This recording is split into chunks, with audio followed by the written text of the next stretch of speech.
Subscribe to our channel by clicking the subscribe button. Click the bell button and enjoy the latest uploads from our channel. بسم اللہ الرحمن الرحیم.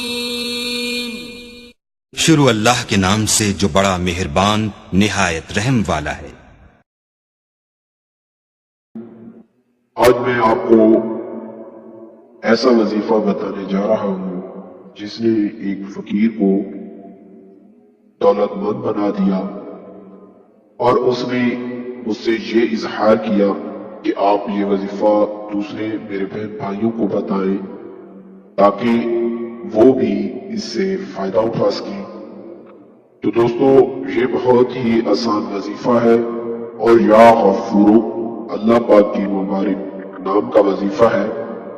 تو اس دولت کے وظائف سے آپ کو بہت فائدہ ہوگا. تو اس کے علاوہ بھی آج میں آپ کو اللہ پاک کے مبارک نام یا غفور کے اور بھی وظائف بتاؤں گا. تو آپ اس پوری ویڈیو کو دیکھو، انشاءاللہ آپ کو ان تمام وظائف میں بہت آسانی ہوگی اور آپ کو اس سے فائدہ بھی ہوگا، اور آپ کی دنیا و آخرت بھی ان وظائف سے سنور جائے گی. تو اس عیسیٰ مبارک کے اعداد 1286 ہے، اور یہ اسم پاک جمالی ہے. یا غفور کے ذاکر کی اللہ تعالی ہر طرح سے پردہ پوشی فرماتا ہے اور اس سے درگزر کرتا ہے. اسے نیکی اور بھلائی کے کاموں کی توفیق عطا فرماتا ہے. اگر کوئی ضد کے دل سے توبہ کرنے کی طلب رکھتا ہو تو اسے چاہیے کہ وہ ہر نماز کے بعد اول و آخر 3 مرتبہ درود پاک پڑھے اور درمیان میں 111 مرتبہ اسم مبارک یا غفور پڑھ کر اللہ تعالیٰ سے دعا مانگے اور توبہ کرے. اللہ تعالیٰ بہت جلد توبہ قبول فرمائے گا اور بندے کی توبہ کو اپنی بارگاہ میں قبولیت کی سند بخشے گا. مرض کی شدت کو قابو کرنے کے لیے باوضو ہو کر 121 مرتبہ اس اسم مبارک کو پڑھ کر پانی پر دم کرے اور صبح نہار میں پی لے. انشاءاللہ اللہ تعالیٰ بیماری میں افاقہ کرے گا اور مرض جلد جاتا رہے گا. اللہ تعالیٰ گناہوں اور برے کاموں کی معافی عطا فرماتے ہوئے شفا عطا فرمائے گا. ہر نماز کے بعد اسم مبارک یا غفور کی ایک تسبیح یعنی 100 مرتبہ پڑھنے سے اللہ تعالیٰ تمام گناہ معاف فرما دیتا ہے. اگر گلے کی خرابی کی وجہ سے آواز بیٹھ جائے، سر میں درد کی شکایت پیدا ہو جائے اور بخار کا عارضہ لاحق ہو جائے تو ایسی صورت میں یہ اسم مبارک اپنے شفائی اثرات دکھانے کے لیے اکثیر کی حیثیت رکھتا ہے.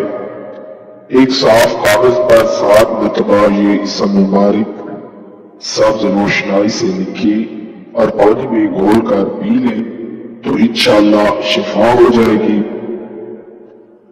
تو اس اسم مبارک کو کثرت سے پڑھنے والا ہر قسم کے عذاب اور مصیبت، ظلم و نقصان سے بچا رہتا ہے. کوئی اس کو گزن پہنچانے کی جرات نہیں کرتا. اللہ تعالیٰ اس پر اپنی خاص نظر کرم عنایت فرماتا ہے. بڑی سے بڑی پریشانی اس اسم مبارک کے ورد کرنے سے جلد ہی رفع ہو جاتی ہے. اگر کسی کو نیک اور صالح اولاد کی خواہش ہو تو وہ ہر نماز کے بعد اول و آخر 3 مرتبہ درود پاک پڑھے اور درمیان میں 700 مرتبہ اس اسم مبارک کو خلوصی نیت اور عاجزی کے ساتھ پڑھے. انشاءاللہ جو بھی دعا اللہ پاک کی بارگاہ میں مانگے گا وہ قبول ہوگی. اور اگر مال و دولت کی زیادتی کی وہ خواہش رکھتا ہے تو وہ اللہ تعالیٰ اس کے لیے غیب سے ایسے اسباب پیدا فرما دے گا اور اس کی ہر مشکل کو آسان فرمائے گا۔ تو دوستو، دولت کی زیادتی اور بڑھوتری کے لیے اول وآخر 3 مرتبہ درود پاک پڑھیں اور درمیان میں 700 مرتبہ اس اسم کو خلوص نیت اور عاجزی کے ساتھ پڑھیں تو انشاءاللہ اس کی دولت میں اضافہ ہوگا اور اللہ تعالیٰ غیب سے اسباب پیدا فرمائے گا اور اس کی ہر مشکل آسان فرما دے گا۔ تو دوستو، یہ وظیفہ کسی بھی وقت کیا جا سکتا ہے۔ امید ہے آپ کو ہمارا یہ وظیفہ پسند آیا ہوگا، تو اسے لائک کریں اور شیئر کریں تاکہ دوسرے مسلمان بہن بھائی بھی اس سے فائدہ اٹھا سکیں۔ تو اس ویڈیو میں صرف اتنا ہی۔ انشاءاللہ ہم اپنی اگلی اور نئی ویڈیو کے ساتھ پھر سے حاضر ہوں گے۔ اس وقت ہمیں اجازت دیجیے۔ اللہ حافظ۔